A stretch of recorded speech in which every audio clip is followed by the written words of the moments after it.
जिसका नाम है न्याय की कुर्सी। तो चलो इस नाटक में शुरू होने से पहले मैं तो थोड़ा सा कुछ बता देती हूँ आप लोगों को। उज्जैन की प्राचीन और ऐतिहासिक नगरी के बाहर एक लंबा चौड़ा मैदान था, ठीक है। यहाँ वहाँ टीले थे और एक दिन लड़कों का एक झुंड वहाँ खेल रहा था।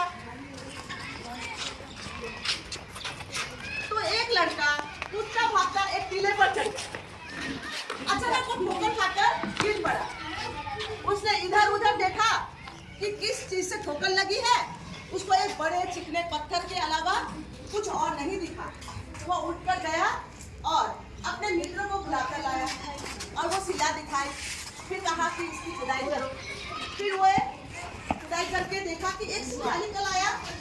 फिर उन्होंने जो बच्चा बोला कि मैं इस पर बैठूंगा, अब मैं इस सिंहासन पर बैठ के मैं राजा हूँ और तुम सब मेरे दरबारी, तुम अपनी अपनी फरियाद लेकर आओ, फिर मैं उनका फैसला करूंगा। ठीक है, अरे ठीक है राजा जी।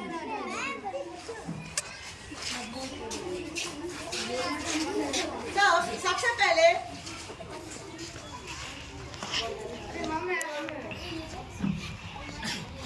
सबसे पहले एक किसान अपना फरियाद लेकर आता है।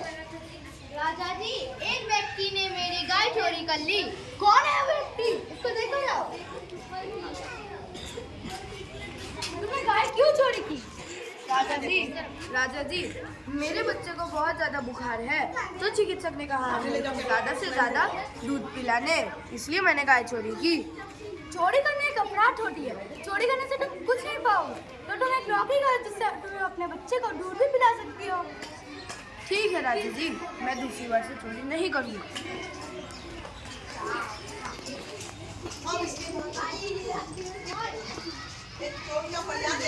जी, मेरे गाड़ी चोरी हो गई है, किसी ने ले ली है।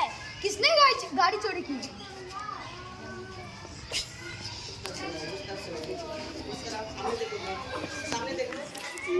मैंने इसलिए चोरी की क्योंकि मेरी माँ बीमार है, मुझे मेरी माँ का चिकित्सा कराना है, इसलिए मैंने गाड़ी चोरी की। गाड़ी चोरी तो चोरी करना एक अपराध होता है। चोरी करने से तुम पाओगे भी नहीं, तो गाड़ी तुम एक नौकरी करो या कुछ करो, काम तो तुम्हें मिल जाएगा। ठीक है राजा जी। इसके बाद राजा बहुत परेशान हो गया।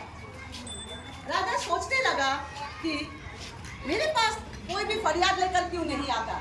तब राजा ने अपने मंत्रियों के साथ में उपस्थित हुआ और उसने मंत्री को बुलाया। महाराज, अभी तो आपके पास फरियाद लेके कोई नहीं आता, बस वो गाय का छोकरे के पास ही लेके जाता है। अच्छा, उस बच्चे की इतनी मजाल, चलो हम भी चल के देखते हैं। चलिए। तो राजा पीछे चुपके से देखने लगता है उस बच्चे का न्याय, कि वो बच्चा कैसे न्याय करता है। तब एक सेठ फरियाद लेकर आता है।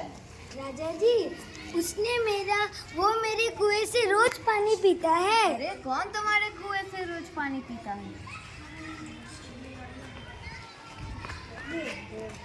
राजा जी, माफ करना राजा जी, इसने मुझे अपनी जमीन बेची, तो मैं तो कुएं से पानी पीऊंगा ही।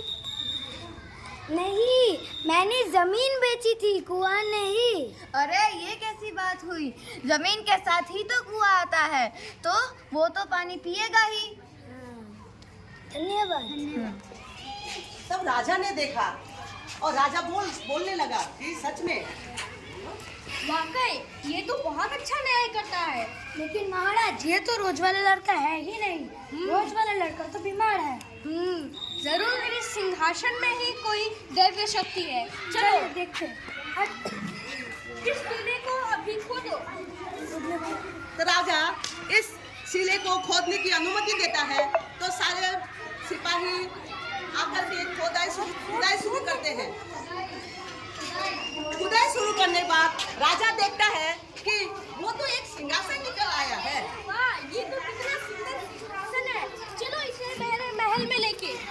असल में ये सिंहासन सदियों पुराना राजा विक्रमादित्य का सिंहासन था। राजा विक्रमादित्य अपने न्याय और विवेक के लिए बहुत प्रसिद्ध थे। राजा ने आज्ञा दी कि सिंहासन को ले जाकर दरबार में रख दिया जाए। उसने कहा, मैं इस पर बैठकर अपनी प्रजा की फरियाद सुनूंगा और उनका फैसला करूंगा। अगले दिन राजा दरबार में आया और सीधे उस सिंहासन की ओर बढ़ा। सिंहासन को इस तरफ रखो। हाँ साइड हो।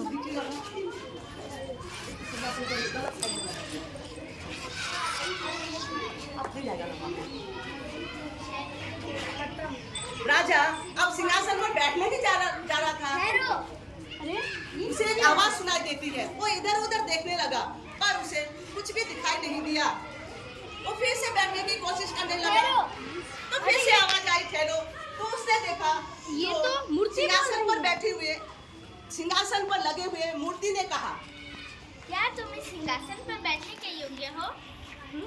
क्या तुमने कभी चोरी नहीं की? हाँ, मैंने चोरी तो की है। तब तो तुम इस सिंहासन पर बैठने के योग्य नहीं हो।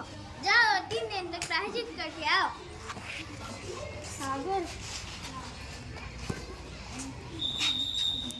इसके बाद राजा प्रायश्चित करने के लिए राजा प्रायश्चित करता है। प्रायश्चित करके फिर वो अगले दिन सिंहासन की ओर बढ़ता है। जैसे ही वो बैठने वाला था, ठहरो। अरे ये तो दूसरी मूर्ति बोल रही है। क्या तुम पूरे विश्वास के साथ कह सकते हो कि तुमने कभी झूठ नहीं बोला है? हाँ, मैंने झूठ तो बोला है। तो तुम इस सिंहासन पर बैठने के योग्य नहीं हो। जाओ और 3 दिन तक प्रायश्चित करो और फिर आना। राजा फिर प्रायश्चित करने के लिए चला जाता है और फिर तीसरे दिन वो सिंहासन की ओर बढ़ा। फिर बैठने ही वाला था, अचानक से उस सिंहासन की तीसरी मूर्ति बोल पड़ती है। अरे ये क्या? ये तो तीसरी मूर्ति बोल रही है। बैठने से पहले यह बताओ कि तुमने कभी भी किसी को चोट नहीं पहुंचाई है? हाँ, मैंने चोट तो पहुंचाई है। फिर तो तुम इस सिंहासन में बैठने के योग्य नहीं हो। जाओ और 3 दिन तक प्रायश्चित करके फिर आके इस सिंहासन पर बैठो। ऐसा कहकर मूर्ति उड़ के चली जाती है। फिर चौथे दिन राजा प्रायश्चित करके फिर सिंहासन की ओर बढ़ता है। जैसे ही वो बैठने वाला था, चौथी मूर्ति बोल पड़ी। ठहरो। अरे ये तो चौथी मूर्ति बोल रही है। जो लड़का इस सिंहासन पे रोज बैठता था वह तो भोला भाला था। वह मन का गुस्सैल नहीं था। अगर तुम्हें विश्वास है कि तुम इस सिंहासन पे बैठने के योग्य हो। हाँ, मैं राजा हूँ। मैं बहुत ही शक्तिशाली हूँ। मेरे पास धन है, ऐश और आराम है। मैं जो अपनी प्रजाओं को दे सकता हूँ वो लड़का नहीं दे सकता। इतना कहते ही वो चौथी मूर्ति सिंहासन को लेकर उड़कर चली जाती है। क्योंकि वो सिंहासन जो राजा विक्रमादित्य का सिंहासन था, जो कि बहुत ही न्यायप्रिय राजा था। बहुत ही न्यायप्रिय राजा था, क्योंकि उनके दरबार में कोई भी व्यक्ति खाली हाथ नहीं पड़ता था। सामने से आओ बेटा, सामने आओ। इस कहानी से हमें ये तो सीख मिलती है कि हमें कभी भी झूठ नहीं बोलना चाहिए, किसी के बारे में बुरा नहीं सोचना चाहिए, घमंड नहीं करना चाहिए और चोरी नहीं करनी चाहिए। किसी को भी छोटा या बड़ा नहीं सोचना चाहिए। हमें हमेशा सच्चाई की मार्ग पर चलना चाहिए, ईमानदार होना चाहिए, लोगों का शुक्रिया करना चाहिए। धन्यवाद।